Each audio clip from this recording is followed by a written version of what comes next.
यानी ये जो दोहरा अटैक कल भी करने की कोशिश की थी, उसी तरह का अटैक आज भी करने की कोशिश है अभी। लेकिन कितनी तादाद में है ये अभी अभी अभी ये साफ होगा। लेकिन इतना दिख रहा है कि फिरोजपुर में भी लगातार धमाकों की आवाज़ है। अगर और ये धमाके ये भी हो सकते हैं कि जो भी ड्रोन एक्टिविटी की जा रही है उसको रक्षा प्रणाली से डिफेंस सिस्टम से कैसे उसको मार गिराया जा रहा है। एक के बाद एक कई धमाकों की आवाज़ की खबर आ रही है फिरोजपुर से पंजाब के फिरोजपुर में धमाकों की खबरें आ रही हैं।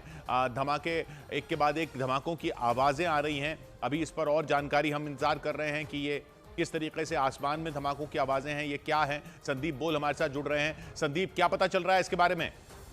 किशोर, आप जो खबर आ रही है वो अमृतसर में भी ड्रोन देखे गए हैं और उनको अब एंगेज किया जा रहा है।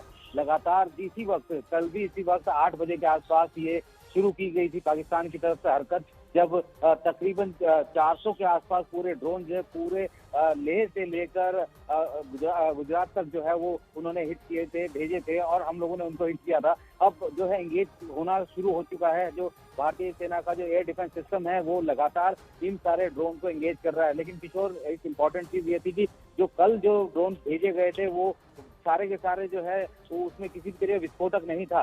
वो बिल्कुल प्लेन ड्रोन थे जिनको की कैमरे के जरिए सर्विलांस के लिए वहां पे भेजा गया था। और जितने भी ड्रोन आए थे सबको जो रेंज पे आते साथ ही उन्होंने भारतीय सेना के जो एयर डिफेंस सिस्टम है उन्होंने मार गिराया था। और एक बार फिर से इस तरीके की हरकत जो है शुरू हुई है। भारतीय सेना का जो ग्रिड है, यानी कि जो सिक्योरिटी ग्रिड है वो बहुत मजबूत है। इसीलिए जो भी ऐसा कोई भी जो रियल जो चीजें नजर आ रही हैं उनको जो है एंगेज किया जा रहा है, उनको न्यूट्रलाइज किया जा रहा है। और माना ये जा रहा है कि जो आवाजें आ रही हैं वो हो सकता है कि जो नीचे से जो एयर डिफेंस गन जो चलाई जा रही है हो सकता है उसकी आवाज है। जब वो ऊपर जाके उस ड्रोन को हिट करते हैं तो ब्लास्ट की आवाज सुनाई देती है। और ये भी एक इम्पोर्टेंट चीज थी कि जो प्रेस कॉन्फ्रेंस में ये भी कहा था कि पाकिस्तान ने आर्म ड्रोन भी भेजा था, एक आर्म ड्रोन जिसको न्यूट्रलाइज भारत ने किया है। तो ये अब धीरे धीरे एस्केलेशन जो है पाकिस्तान की तरफ से बढ़ रहा है। भारत ने साफ कर दिया कि एस्केलेशन का जवाब पूरी तरीके से दिया जाएगा।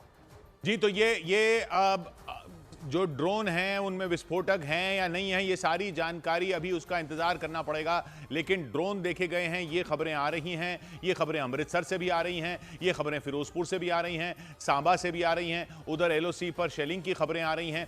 तो ये उधर एलओसी के गांव के आसपास, बॉर्डर के आसपास वहां पर शेलिंग करना और फिर इधर ये ड्रोन्स छोड़ना, ये पाकिस्तान की रणनीति दिख रही है। डिफेंस सिस्टम को एंगेज करने की रणनीति दिख रही है। हालांकि अभी इस पर इंतजार करना होगा, देखना होगा कि क्या जानकारी है, उसके बाद ही इस पर पूरी तरह से पुख्ता कुछ कमेंट किया जाए। लेकिन जो अभी शुरुआती जानकारी से लग रहा है, ये एंगेज करने की रणनीति दिख रही है। संदीप, बिल्कुल, देखिए अभी फिलहाल पाकिस्तान की यही कोशिश है कि जैसे कि आज विदेश मंत्रालय ने भी प्रेस कॉन्फ्रेंस में साफ किया था कि ये जो ड्रोन कल भेजे गए थे वो ड्रोन सिर्फ और सिर्फ उस पूरे इलाके में जासूसी के लिए और जो एयर डिफेंस सिस्टम है उसकी रेकी के लिए भेजे गए थे। इस तरीके से सेना के जो सोर्सेज हैं उन्होंने भी इस बात की पुष्टि की थी। और इतने सारी तादाद में, यानी कि कल जो भेजे गए थे वो 3 अलग अलग वेव्स में भेजे गए थे, एक साथ सारे नहीं आए थे। 3 अलग अलग वेव्स में ये ड्रोन्स आए थे और जो भी ड्रोन जितने नजदीक तक पहुंचा उसको जो है